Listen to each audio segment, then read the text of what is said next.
So someone came up to me recently and said, hey, Father, why is Easter 50 days? And I was like, I don't know. That's a really good question.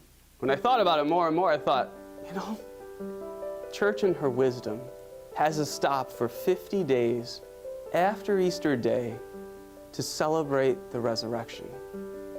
I thought, man, the Church is so wise. Because I think as Catholics, we can quickly move through Holy Week and quickly move through Easter Day and just say, well, Easter's done. And we forget the power and the glory and the victory that belongs to the Lord in the resurrection. That this whole season is a season of glory. It reminds me of that scripture passage where Mary Magdalene goes to the tomb to search for the body of Jesus.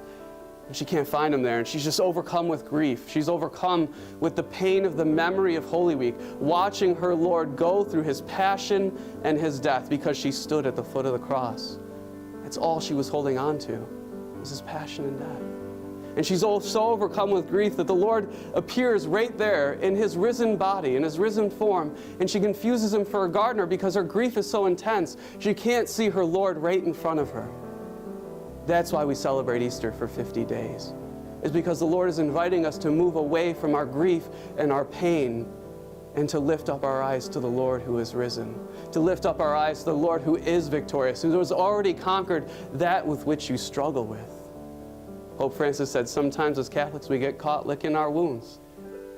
But now is the time during this Easter season to turn our attention away from our wounds and to look to the Lord of glory and to say, Lord, you are the source of all healing.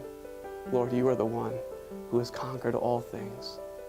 Lord, help me to rejoice in you and to give you thanks because you've overcome all things.